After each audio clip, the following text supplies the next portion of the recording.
Olá, que bom que você está conosco hoje. Vamos falar sobre um tema muito relevante e bastante interessante, sobre a felicidade não é deste mundo. E esse tema está lá no capítulo 5, item 20, do Evangelho segundo o Espiritismo, codificado por Allan Kardec. Mas antes de entrarmos nos nossos estudos, vamos elevando o pensamento à espiritualidade maior. Vamos pedindo proteção e coragem. Vamos nos sentindo acolhidos, fortalecidos e amparados pela espiritualidade maior, por essa atmosfera de amor e de paz que nos envolve.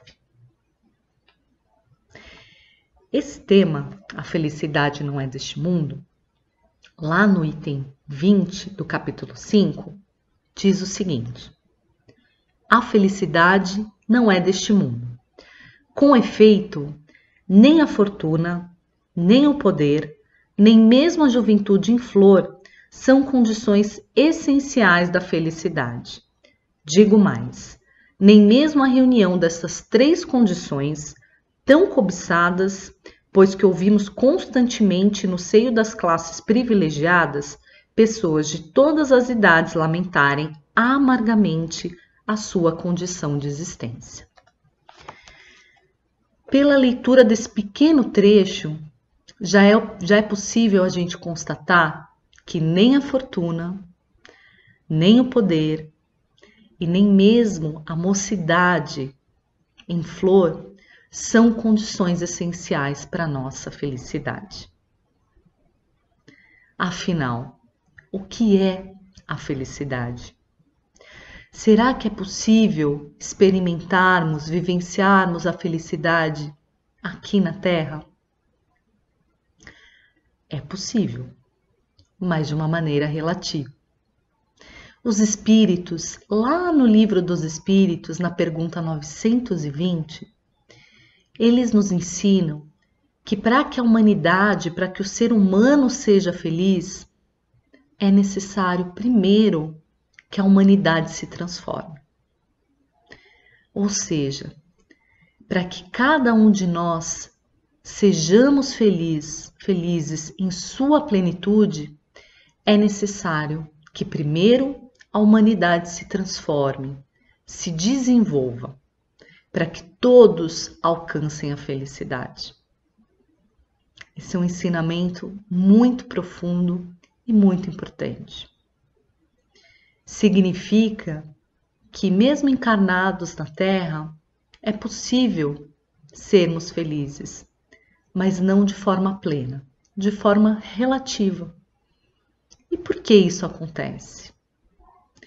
Porque a Terra ainda é um planeta de provas e expiações. É muito comum, principalmente no meio espírita, a gente ouvir essa afirmação, né? De que a Terra está passando por um período de transição para um mundo de regeneração, mas que é ainda um planeta de provas e expiações.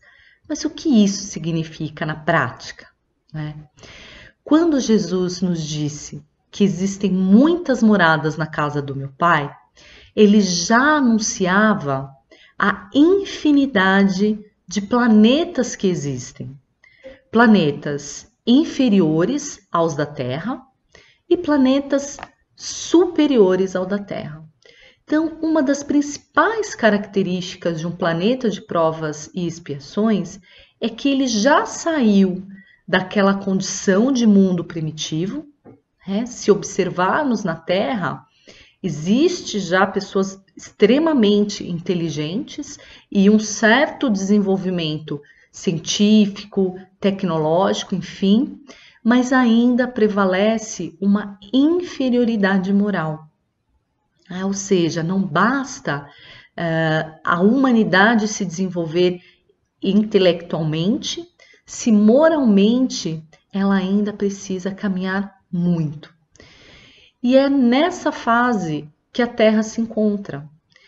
A expiação, a prova, a Terra, ela ela funciona um pouco como um exílio para o espírito, onde esse espírito vivencia, experimenta diversas situações com relação à saúde e à doença, com relação a relacionamentos, questões ligadas à família. E essas situações que num primeiro momento parecem ser situações de angústia, de sofrimento, são, na verdade, oportunidades para que esse espírito evolua, para que esse espírito desenvolva ferramentas da sua evolução. Então, esse é um aspecto bastante importante, né? Significa que, na medida que vamos reencarnando, o nosso espírito vai adquirindo novas aptidões. E quanto mais a gente evolui, mais é a nossa capacidade de ser feliz na sua plenitude. E nós sabemos que estamos vivendo tempos difíceis.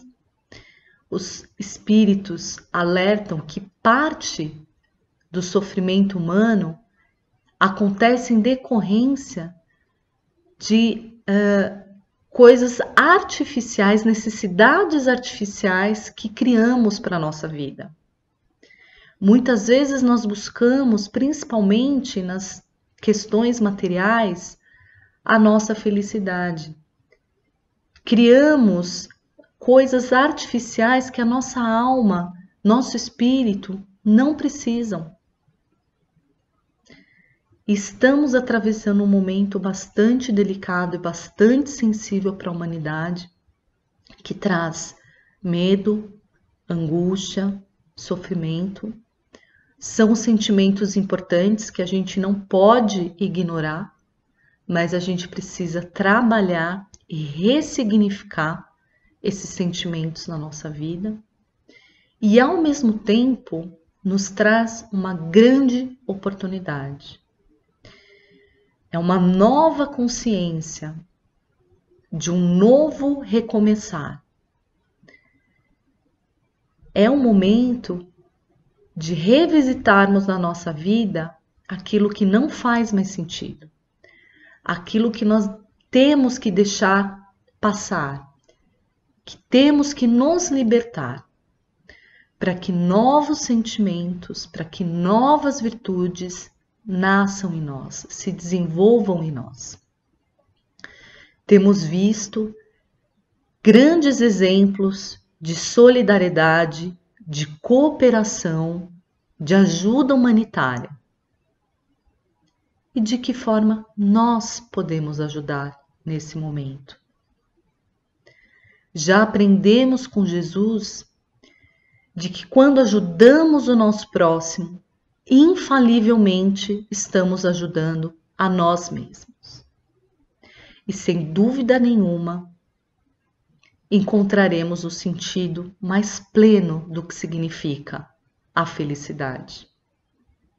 Que os espíritos já anteciparam a felicidade enquanto seres encarnados aqui na Terra, do ponto de vista material, significa ter o necessário, e do ponto de vista espiritual, significa ter uma consciência tranquila, branda e a fé no futuro.